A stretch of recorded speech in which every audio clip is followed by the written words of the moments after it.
بسم اللہ الرحمن الرحیم والصلاة والسلام علی رسولہ الکریم محمد وعلی آلہ وصحبہ اجمعین اما بعد۔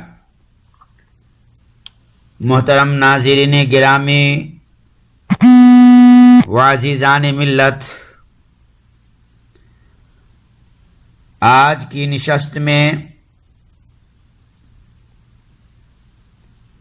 موجودہ حالات یعنی وبائی مرض کرونا کے سبب نماز عید کا حکم لے کر آپ لوگوں کی خدمت میں حاضر ہوں۔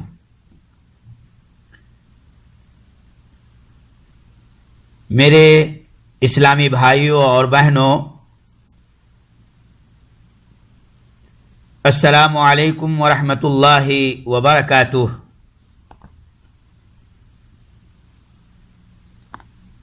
اس مسئلہ کے بارے میں سوشل میڈیا پر علماء اور طلاب علم اور عوام الناس کے مابین اختلاف کا سبب بنا ہوا ہے۔ مختلف قسم کی باتیں اور تحریر منظر عام پر آ رہی ہے، لہذا میں اس مسئلہ کو اپنے آواز کی شکل میں اختصار کے ساتھ واضح کرنے کی کوشش کر رہا ہوں۔ میرے اسلامی بھائیوں اور بہنوں، شیخ سلیمان الرحیلی حفظہ اللہ فرماتے ہیں کہ میں اس مسئلہ کے ہر گوشے کے متعلق متقدمین و متاخرین کے کلام کو پڑھنے اور فقہ کی کتابوں کی ورق گردانی کرنے کے بعد چند نکات میں اس کا خلاصہ پیش کرنے کی کوشش کرتا ہوں۔ نمبر 1،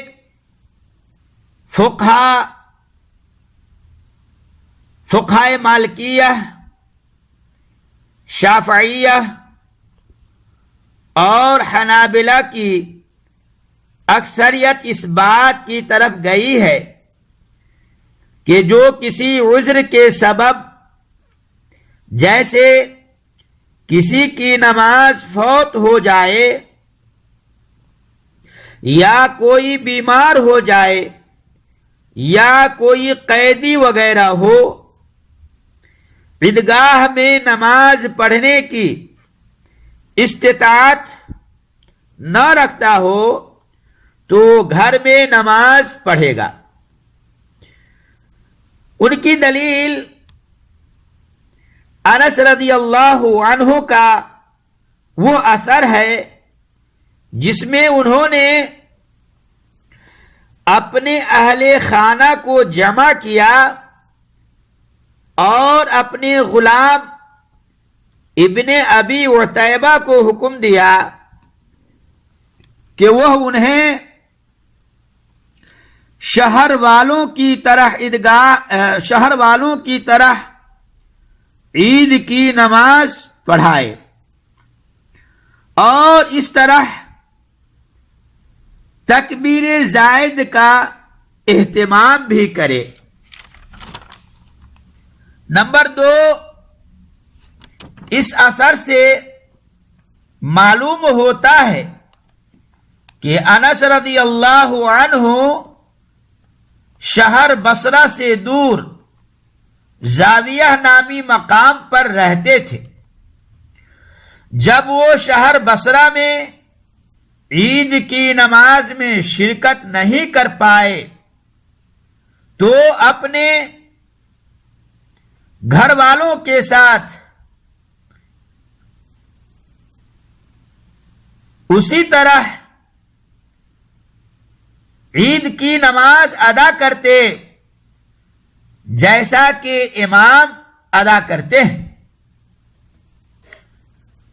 نمبر 3، بعض اہل علم کہتے ہیں کہ انس رضی اللہ عنہ نے گھر میں عید کی نماز بطور قضا پڑھی تھی، جبکہ بعض اہل علم کا کہنا ہے کہ یہ قضا نہیں تھی بلکہ ادا تھی، کیونکہ وہ عید کی نماز کے لیے تشریف ہی نہیں لے گئے تھے۔ نمبر 4، فقہائے احناف کہتے ہیں کہ عید کی نماز عیدگاہ میں ہی ادا کی جائے گی، اور جو عید کی نماز عیدگاہ میں نہیں پڑھ سکتا وہ چاشت کی نماز پڑھے گا، لیکن گھر میں عید کی نماز نہیں پڑھے گا۔ برادران اسلام، شیخ ابن عثیمین رحمہ اللہ بھی یہی فتویٰ دیا کرتے تھے کہ عید کی نماز بطور قضا نہیں پڑھی جا سکتی، صرف عیدگاہ میں ادا کی جائے گی۔ ان کی دلیل یہ ہے کہ عید کی نماز کے سلسلے میں نبی اکرم صلی اللہ علیہ وسلم کا قول و عمل صرف عیدگاہ میں پڑھنے پر دلالت کرتا ہے، اس لیے عیدگاہ کے علاوہ کہیں بھی عید کی نماز ادا نہیں کی جائے گی۔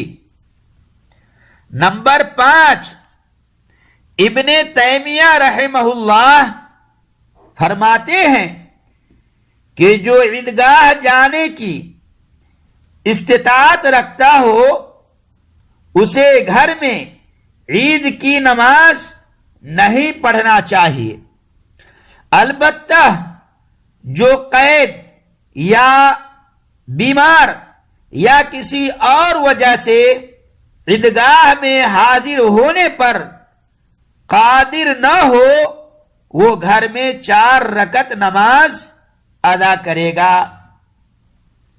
نمبر 6، بعض لوگ یہ کہتے ہیں کہ عید کی نماز کی قضا گھر پر وہی شخص کرے گا جس کی نماز فوت ہو جائے، اگر کسی کی نماز فوت نہیں ہوتی ہے تو گھر میں عید کی نماز نہیں پڑھے گا۔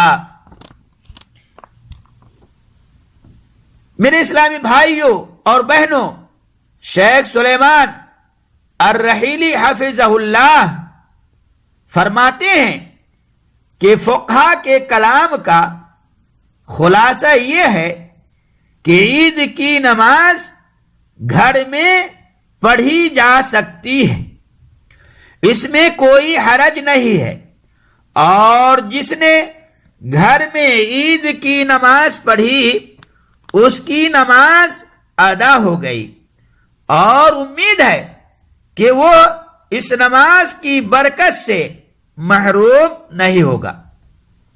نمبر 7، پھر شیخ سلیمان الرحیلی حفظہ اللہ فرماتے ہیں کہ اس پوری بحث و جستجو فقہا اور اہل علم کے کلام کو پڑھنے اور سمجھنے کے بعد مجھے یہ لگتا ہے کہ اس معاملہ میں وسعت ہے، چنانچہ گھر میں عید کی نماز پڑھنے والا اور نہ پڑھنے والا دونوں برابر ہے، یعنی جو پڑھے اس پر بھی کوئی حرج نہیں ہے، اور جو شخص نہ پڑھے اس پر بھی کوئی حرج نہیں ہے۔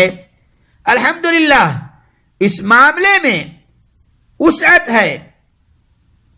گھر میں عید کی نماز کے لیے گھر میں عید کی نماز کیسے ادا کی جائے؟ محترم سامعین و سامعات، راجح قول کے مطابق گھر میں عید کی نماز ویسے ہی پڑھی جائے گی جیسے عیدگاہ میں ادا کی جاتی ہے. چنانچہ پہلی رکعت میں 7 تکبیریں زائد کہی جائیں گی اور دوسری رکعت میں 5 تکبیریں زائد کہی جائیں گی. نمبر 8، اب رہی بات کہ گھر میں عید کی نماز کے بعد خطبہ دیا جائے گا یا نہیں. تو اس سلسلے میں پہلی بات یہ ہے کہ اگر کوئی آدمی عید کی نماز گھر میں اکیلا پڑھتا ہے تو خطبہ نہیں دے گا، اور جو جماعت کے ساتھ گھر میں عید کی نماز ادا کرتا ہے تو اس سلسلے میں بھی اکثر فقہا کی رائے یہ ہے کہ خطبہ نہیں دیا جائے گا. برادران اسلام، ان تمام باتوں سے پتہ یہ چلا کہ شیخ سلیمان الرحیلی حفظہ اللہ کے درس کا خلاصہ اور شیخ سلیمان الرحیلی حفظہ اللہ کی فقاہت کا اندازہ آپ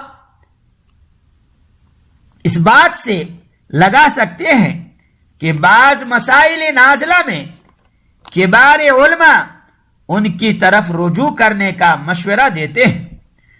اس کے باوجود شیخ سلیمان الرحیلی حفظہ اللہ کا احتیاط اور حسن فہم کو ہمیں سمجھنا ہوگا. اس لیے جس معاملہ میں شریعت کی جانب سے وسعت ہے اس میں زبردستی کے استدلال سے اس کے دائرے کو تنگ کر کے عوام الناس کی پریشانی نہ بڑھائی جائے، بلکہ وسعت قلبی و نظری کا ثبوت دیتے ہوئے اس کی کشادگی کو باقی رکھنا چاہیے.